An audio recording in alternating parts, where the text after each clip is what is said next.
noise.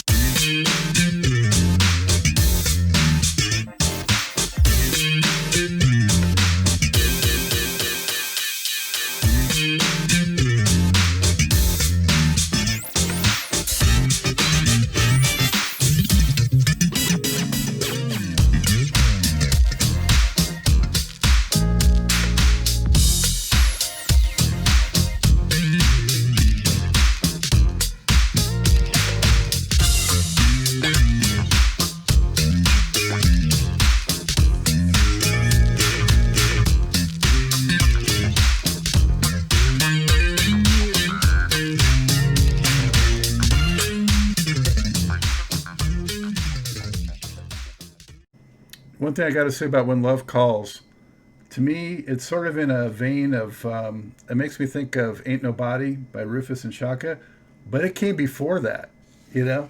Right, right. Hawk Wolinski.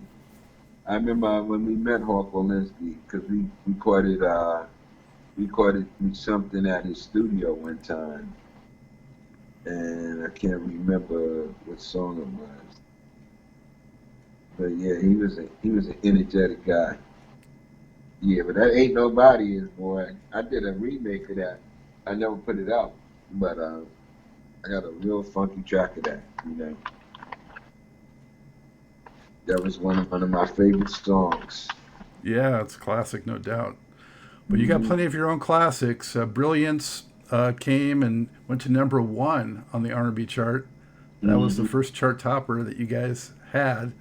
You must have Right. been sitting on top of the world at that time, Jonathan. Yeah, that was a good time, man. I mean, we were touring like crazy, hitting the South. That's when we were hitting like the Carolinas, and Atlanta, New Orleans, Texas, all those southern states and Midwest states, man. They loved that. I mean, we were really getting known then, you know. And it was interesting because we were playing with doing a lot of stuff at that time, Cameo and Mother's Finest and who else? Rick James. Matter of fact, we did a bunch of dates in the Bud Fest with Rick James and Patti LaBelle. We did some stuff with Luther, but as we evolved and then our records, we started getting that notoriety. We did a tour one year with just Luther and Patty alone. That's when we played the Garden 2 nights. We had sold that particular show with them sold out the Garden for 2 nights. Well, Yeah, so people know this record had Love Me Down and yeah, Circles, number two, and cracked the top 40 on the pop chart for the first time. yeah. Really catchy, like mid tempo. Well, that one's more up tempo, but really catchy R&B with sort of a pop flavor to it. And this record, to me, I thought I felt in some creeping in of like Prince and Michael Jackson influence and that kind of Yeah, thing. yeah, some of that. Yeah, Love Moves, Love Moves. The Yep. horn, Love Moves, and what else? Well, even Sexy Dancer was a Prince Sexy title Dancer. also. There you go. Sexy Dancer. There you go. There's so much music, man. I have to stop and think because my brain is older now, so it's like let me just think for a minute because this. I tell you, it's been a journey, man. I mean, you're talking about now a little over 40 years of doing this thing, man. So, you know, and we're still doing it. And we were up until when Corona hit, we were still gigging. We had a bunch of stuff lined up, well, for the year that we couldn't do because of the Corona thing. Yeah. And then we were playing. We did France and England last year, and we did Japan. We've still been doing Japan a lot. We're getting a lot of calls to come to South Africa. I was working on some potential stuff for South Africa and for Brazil. So the demand is crazy. How stuff like this evolved, where the demand is strong all over. you know. H- How did you come to the Atlantic Star name? I guess I heard because you were on the Atlantic coast, and how did the star part of it? Well, that's an interesting story. We once we knew that we were going to be signing with, and then we said, well, we need to come up with a different name. So we had a bunch of names in a hat. Everybody wrote down a name they like. And so we pulled two names, Atlantic Flash and Eastern Star. And we didn't like the Atlantic Flash because that flashness was like too flashy. Like felt like almost like Flash Gordon. And Eastern Star was like that was too Middle Eastern. We didn't want to, make it seem like we were just. So what we took was the Atlantic, because we are from the Atlantic coast, and Star because we just felt we were that that bright shining star. And basically, we didn't spell it with one R, but with two R's. So we put it together. Everybody agreed. It just rang right. It felt right. We said, "This is it, Atlantic Star." Bam, we got it. We rolled with it. You know. At some point by the early '80s, I think you had not only Atlantic Star, but you had Midnight Star, and you had Star Point, and you had We Five Star and Star Guard. And was there we some opened confusion? up the star. We opened up the star womb. Did you guys ever run into any confusion with that? Because I mean, Midnight Star and Star Point also had female lead vocalists. Right. But Yeah, people kind of started getting confused. Talking about I like your music. No dancing on. I mean, love. What was it? The Midnight Star had loves. What was it? The play another love song. This time make it oh, Slow sweet. Jam. Slow jam. They was like, "Oh, I love your song, Slow Jam." It was like, no, we didn't write that. That's Midnight Star. So people start getting us mixed up. Yeah, but Did- Atlantic Star came first. and you had the two R's. You had the two R's, exactly. Did you guys ever do shows with any of the other stars? Yeah, we did quite a few shows with Starpoint with Diggs. I can't think of it. Diane Renee Diggs. Diggs, yeah. Yeah. She was a sweetheart and she was a great talent. And it was a great loss when she passed away. I mean, I couldn't believe that. I was in total shock. So young. I Mm-hmm. mean, she was a wonderful person and an incredible singer and an incredible showman and had an incredible spirit. You know, um, yeah, she was a beautiful young lady. Um, I'll never forget. Your your third record, just stepping through it, Jonathan. Yours Forever went to number 10 R&B, but it didn't quite seem to hit as well as the two that came before that one. Was there something different in the air when you did that one? Yeah, I think, but it was overall at that time, collectively, we didn't have that stability like we once had. I think, I think some of the folks in the band,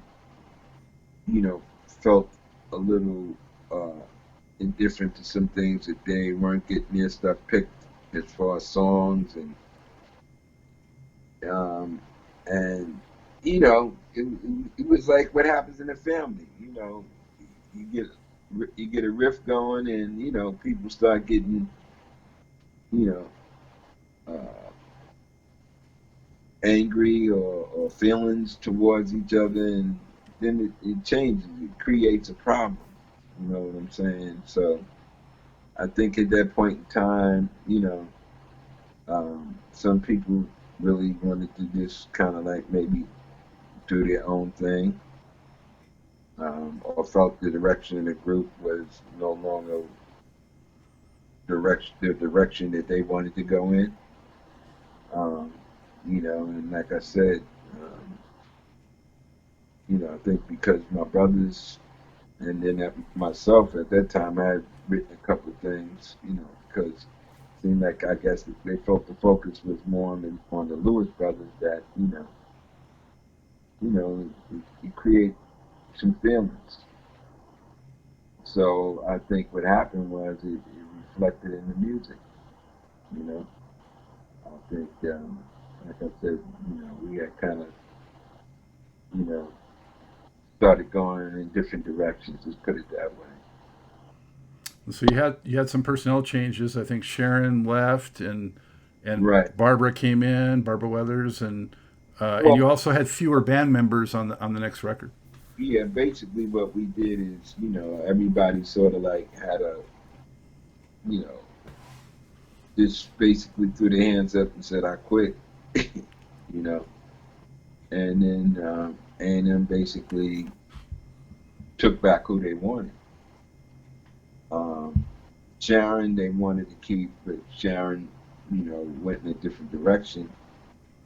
She went to a different label, and I think Porter ended up getting his own deal with a label, with one of the majors.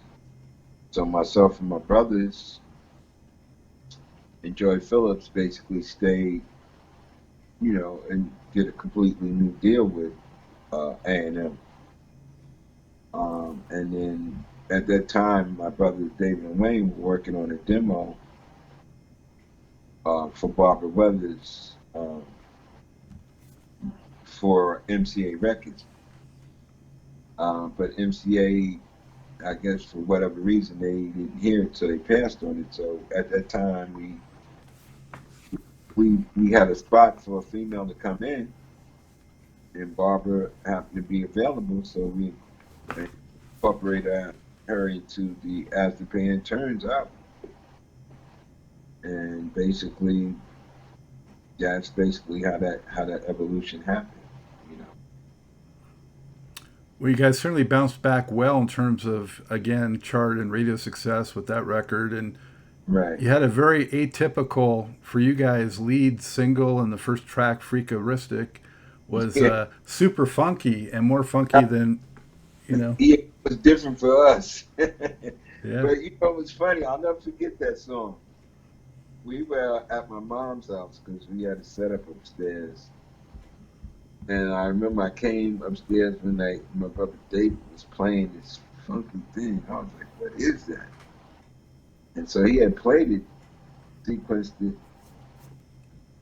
You know, I was like, "Man, this is banging right here. We got to cut this." And so it was different for us, because we loved Parliament Funkadelic, and it had those undertones of Parliament Funkadelic. So I was like, "Yeah, we got some funk to be to feel good about."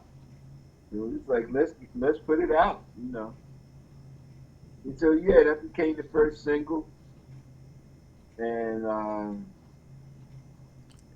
the video was fun. It was different for us, very abstract.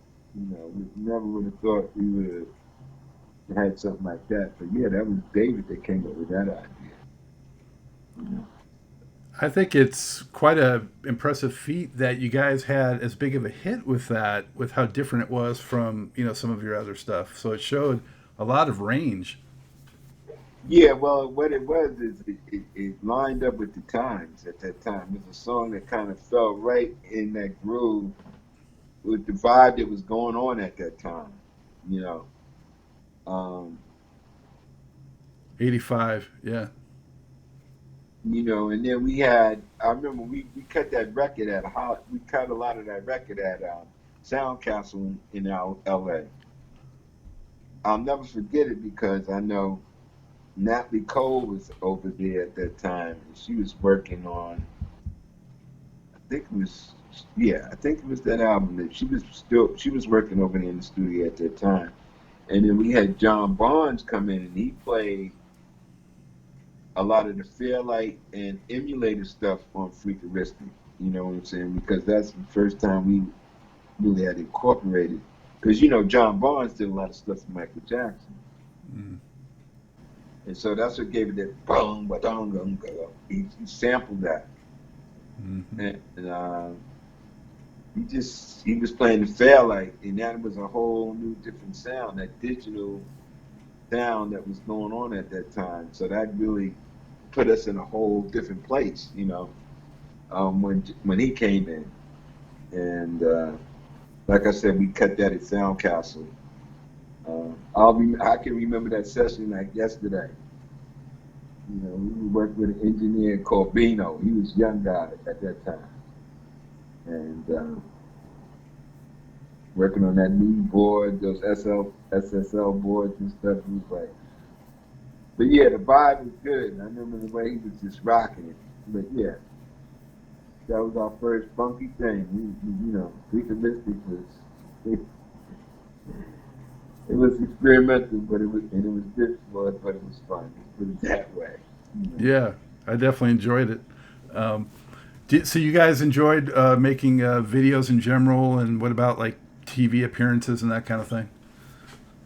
Yeah, we loved doing TV, doing Soul Train, and doing Dick Clark shows, Solid Gold, American Bandstand on. We did all of that.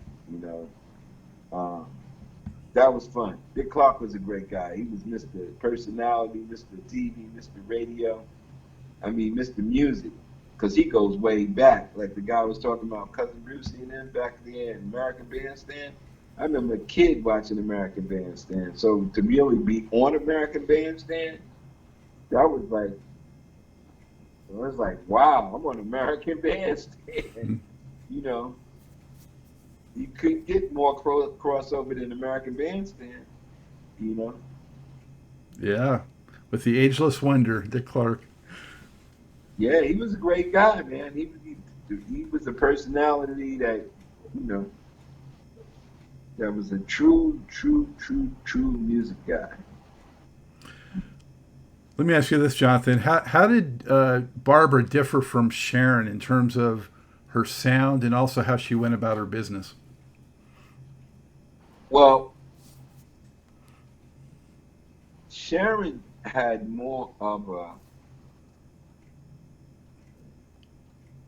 I think Sharon's sound was more contemporary R&B, even though it wasn't a gutty, like type of sound. But she had a unique sound in and of itself, where she had that contemporary R&B sound with a hint of pop. Barbara had a pop sound and she had a pop look. She had a crossover look. You know what I'm saying? And a sound and that little girl innocence. Um, and then my brother Wayne was producing all the vocals because he did a lot of stuff with Sharon too. James and Wayne, when it came out of vocals, but the As the Band Turns album was the first album that we had total control over.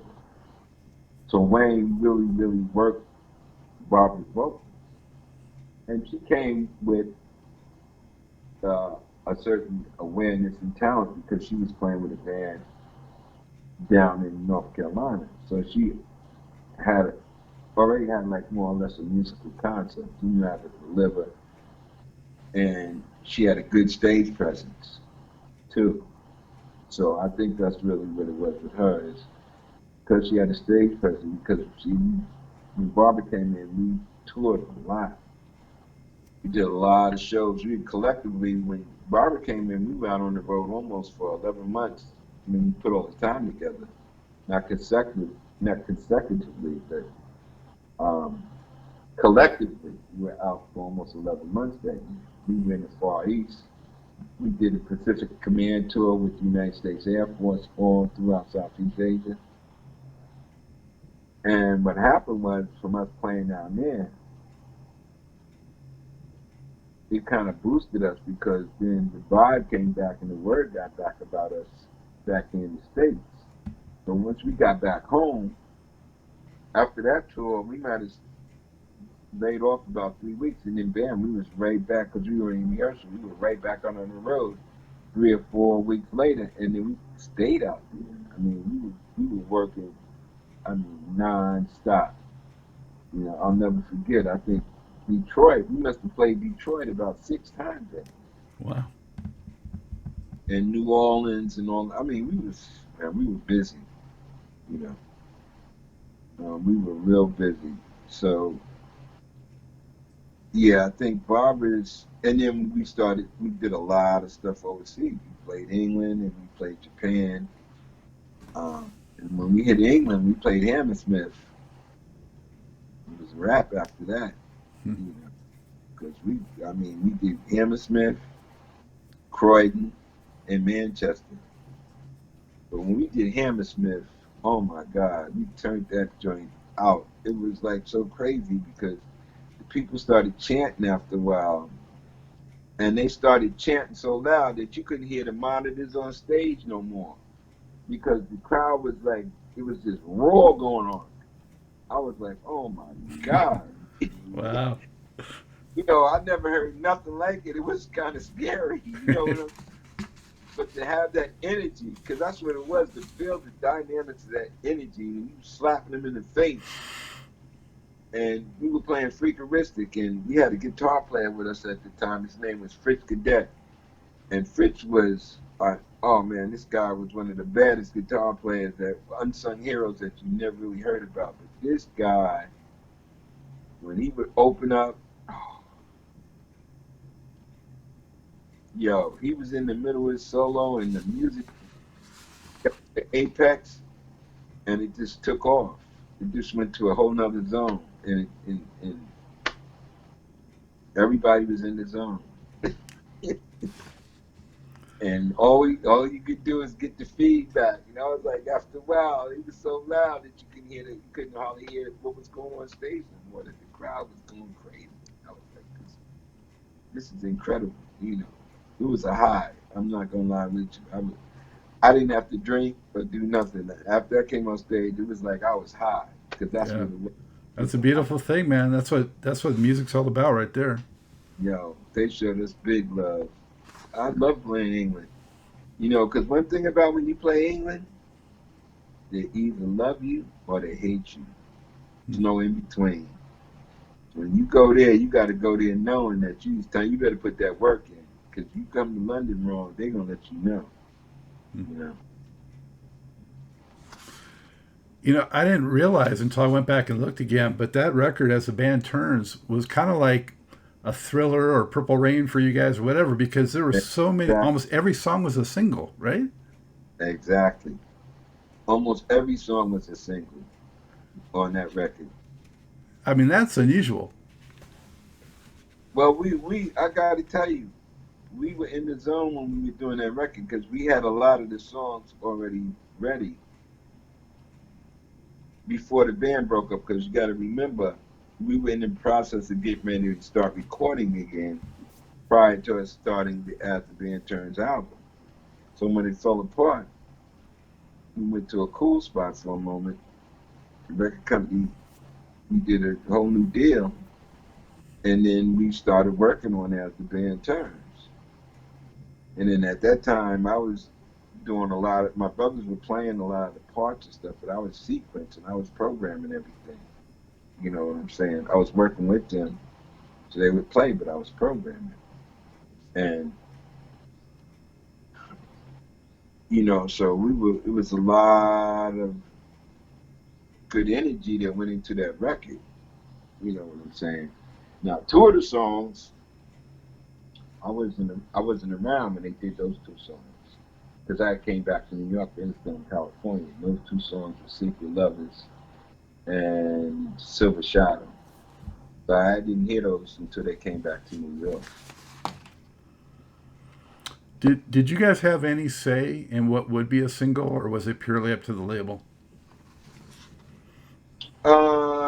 Basically, the label basically picked the song that they wanted to come with first. You know, um, we kind of like were like that. Tried to follow the label's lead. Sometimes hindsight, we should have took more of a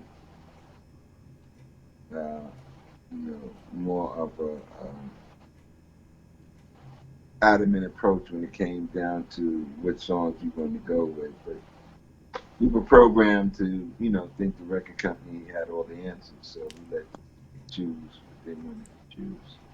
It worked out pretty good. Secret Mm-hmm. Lovers, great ballad off that album too. Mm-hmm. Yeah, it's a real funny story about because that As the Band Turns album was the last album we did with A&M, and what happened was is I think we had released Secret Lovers first or Silver Shadow. I can't remember which one it was, but I know the album got to 250,000 in sales. I think we had put Silver Shadow out. That's what it was, and I don't think they thought the album was going to do anything because Secret Lovers really only made it to number 8 on the R&B charts. So I'll never forget this. This is what I still call divine intervention. We were in Greenville, North Carolina, and we had a conference call with the record company right before the show. And that's when they let us know that they weren't going to pick up our option. So basically, they were letting us know that they were dropping us.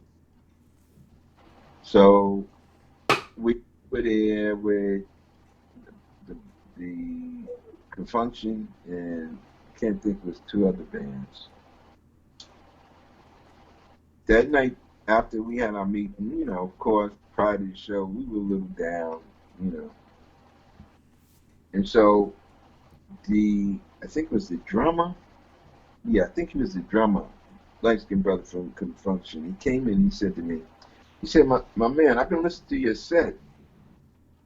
And that song, Secret Lovers, he said, y'all been playing that too far up in the front of the show. You need to end with that. And I listened to him, and I said, okay.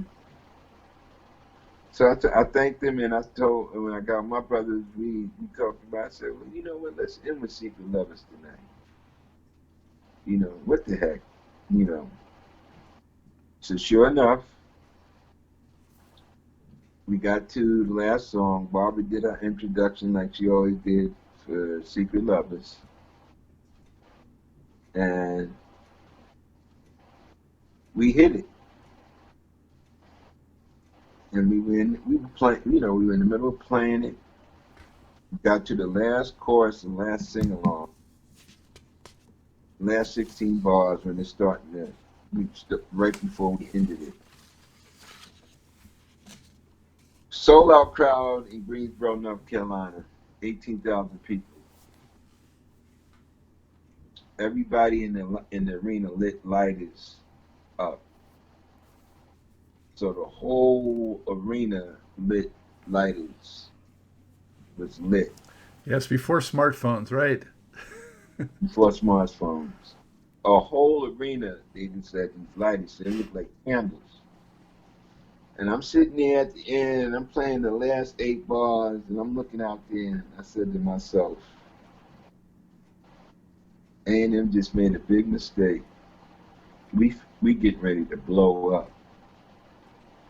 Sure enough, after that concert, and we kept playing, almost 8 or 9 months later, got a call from a pop radio station in Washington, D.C. Call A&M Records, even though we weren't technically with them, but we still toured. Call A&M Records and said, y'all guys got a pop hit on your hands. What y'all going to do about it? Secret Lovers again only went to 8 on the black charts, but it almost went to number 3 on the pop charts. I mean, number 1 on the pop charts. It went to number 3. That song took off like a rocket. And once that thing caught on, there was no stopping. We just played and played and played. I mean, we were on the road for forever because that song was so hot that year. and it just that's the song that really opened up the womb for us, that really gave birth to the next phase of Atlantic Starr. Yeah, the crossover phenomenon of Atlantic Starr. Yep. Uh, so, did you go straight to Warner Brothers, or did other labels try to get you? Or Well, no, we didn't go straight to Warner Brothers because after that happened, and then put a big billboard on Sunset Boulevard in Charlie Chaplin's studio with Atlantic Starr on this big billboard. They put out another single after that called "If Your Heart Isn't in It," but we were technically no longer. We were basically free agents. So we also did in between time we did a song with Maurice on the John Candy movie Armed and Dangerous. We did the soundtrack for the movie with Maurice. That was on Manhattan Records. So A&M went back into negotiating again with us, wanting to get us back. That's when Warner Brothers had came in, and basically Warner Brothers basically had made us an offer. A&M came with a counter offer, but it didn't match up. So we were saying, well, if y'all do A, B, C, and D, we'll consider coming back to you guys. But the offer that Warner made was, I guess, out of reach for them, and they didn't want to deal with it. So we didn't. We left. I mean, even though we weren't signed, we didn't leave with animosity and malice. We, you know, agreed that we should go. They agreed that we go to, should go to Warner's because it was a better situation. We ended up going over with Warner's with Mo Austin and Lenny Waronker, and then Benny Medina was our A&R guy over there. So that's how that transition went down, going to Warner's. yeah, you guys continued to up the ante with All in the Name of Love in '87 with your number one smash Always. And I was a disc jockey throughout the '80s for clubs and mobile work and all that, and Right. I did a lot of weddings, and of course that became just a wedding standard. You know, when you guys Yeah. were making that, did you have any sense of like what kind of magnitude that track would attain? No, I didn't. It was a song that basically originated with me. I mean, it was a concept thing, with the chords. There was a progression I would play, but I didn't have the B section prior to the chorus. And so my brother David came in, and I got him to come to help me work on the musical side, and he helped me work on the B section. So basically, we worked on that together. He had the chordal knowledge and what to put there, and I basically just hummed the melody with him. And so once we put that B section in, it completed the song. Then my brother Wayne came in and put the melody on along with the lyrics. But the melody was basically already in the actual progressions. And we were trying to do that song years earlier when James was there, and he said, because we really wrote the song, we wanted to try to get it to Kenny Rogers or Lionel or somebody like that. James Carmichael said to us, he said, guys, you'll need to hold on to that song. They'll have its day one day. So, again, we didn't understand what he was talking about. I mean, for me, I was like, wow. Okay, so we said, we'll wait. And so when we got to As the Band Turns, we was like, we pulled it out. We said, let's cut Always. So we cut Always. So that went back to the early '80s, actually, the beginnings of it. Uh, it was like towards the end of James, I think it was. It was like, yeah, around that, right before. right before I think we did the As the Band Turns album. So You like know, mid '80s. Yeah. yeah. Well, earlier than that, but right before, because we got the As the Band Turns album, we started working on that at the end of '83, '84. You know what I'm saying? So, yeah. Well, this record, I think, was your only platinum album, right? It did go platinum. Yeah, well, the As the Band Turns album, I think is RAA. RIAA is, I think it's certified double platinum now. Okay. Wow. Yeah, I'm pretty sure it is. I'd have to check it. You know. Well, in any case, this one also platinum, and again, just full of catchy tracks from beginning to end. Um, Lots of you talk about the programming. I always notice with this one, lots of like what I like to call like percolating synthesizer kind of sounds. Sort of Mhm. reminding me a little bit, sort of like what the system was getting in with and that kind of thing. I don't know if you enjoyed their work, but um, Yeah, Mr. Mike Murphy was out. We were out with them and we did some stuff with them.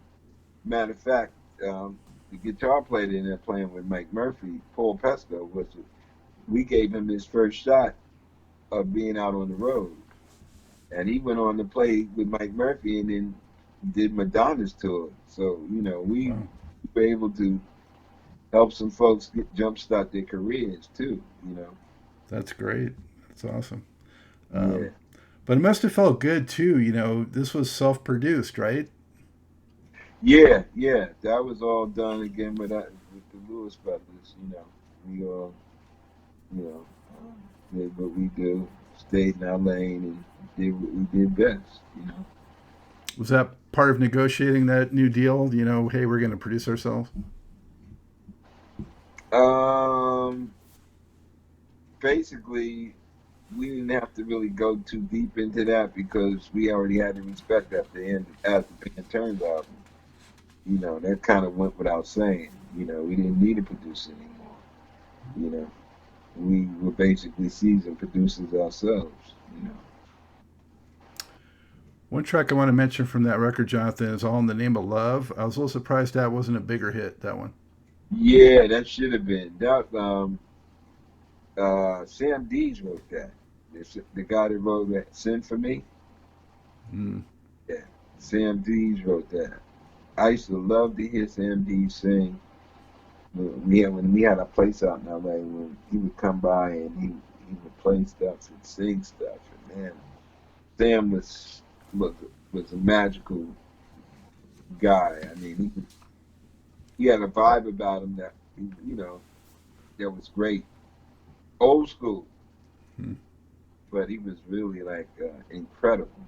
I mean, one of the greatest writers that I know. I mean, he wrote just heartfelt music. Is there any other track from that one that was a favorite of yours that you want to mention before we move on? Or Females, yeah, third track. yeah, That was I like, pretty. That was a little funkier. Yeah. yeah, yeah. We would definitely program in sequence, like you said. That we definitely had, you know, got it down to a science. We had a uh, how should I say, a big monstrosity that we put together with rack mount keyboard modules and keyboards and with the Mac when we were routing stuff, and it was crazy. But we had so many options at that point where we go in the studio and you know. Matter of fact, to be honest, we were laying the foundation for that album down while we were on the road. Literally, we were in a place one time. Can't remember. It was down south somewhere. It might have been in Florida, where we brought we would carry our equipment out to be able to sequence because we had tour buses at that time. So we would take the beds, take the mattresses off, put them against the walls and stuff, so we soundproof it, and we would come up and get our mobile set up, and we would just reprogram it. So a lot of that a lot of that album was done on the road. Don't Take Me for Granted, you know, all that stuff was done while we were out on the road touring. We were programming that album. Wow. Yeah. Did that inspire some of the lyrical and thematic ideas too? Yeah, I think at that time the places that we were at, um, and the environment had played a lot of to do with, the way, programming and putting stuff together. Yes, I believe so. Because I distinctly remember Don't Take Me for Granted. David did that, and I remember we were in Palm Beach when he was working on that. Because I think he used to call that Palm Beach, if I'm not mistaken. But I think that's where that song came about, the music anyway. Wayne wrote the lyric, David wrote the music to that.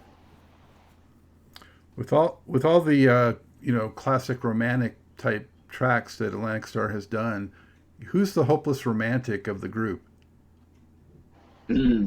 I would have to say probably my brother Wayne because he's the lyricist. Mm. So he's the one that doesn't mind exposing his heart. Mm.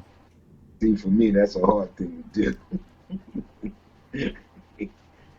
But he always had the free. He was free. He always had that freedom where he would, he could open up and just do whatever. You know what I mean? He wrote from his heart. I think that's what made our music unique in and of itself, because a lot of the stuff that he wrote was pure, honest stuff that he experienced or what was in his head or whatever. Because my brother Wayne was a fantasizer and a dreamer. I mean, he always had this vivid imagination. So, but he had the gift of being able to put that together, and not only that, how to produce a vocal, and understanding harmony and all that. Him and David, that's what they're really, they're really, really good at. What's the age differences with you guys? Um, I'm 4 years older than Wayne, and 5 years older than David, I think. Yeah. So do you have that big brother dynamic or? Yeah, I sort of did because my father passed away when I was 8.5. Mm. My mother had really basically raised 8 kids by herself, so I had to take on that. I had to be the point man. So yeah, I was like a father to my younger brothers because Mm. I had a lot of responsibility growing up. I had to, I had to watch them. Sometimes I had to stay home from school to take care of them, cook, clean, shop, everything. You know, Yeah. when my grandmother came, then she helped out my mother a lot. But up to that point, I had to step it up. I realized what time it was. So you do what you got to do. Yeah. You So know. so did that carry over at all to the business side of music? Did you kind of interface more with management or with those kinds of things? Yes, I did. I was in the early days. Again, like I said, my humble beginnings was carrying the equipment and setting up, and then I evolved the sound. And then once I started playing trombone, um, I was doing that. But then I was also hanging out in the city and working with different agents that were booking shows or booking gigs for us when we were a new band. So I was basically dealing with a lot of the business stuff, but most of it. It was myself and Albert Jones, and then when we finally got our first decent van, we went to the bank and got a loan, and that's how we got, our first good van, because we had bought other vehicles straight out after a while, trying to be independent and, you know, um, and in the early days, we used to rehearse at Porter's house a lot because that was Porter's house was the place where we rehearsed. Yeah, but as we got older, we said, hey, we need to get more independent.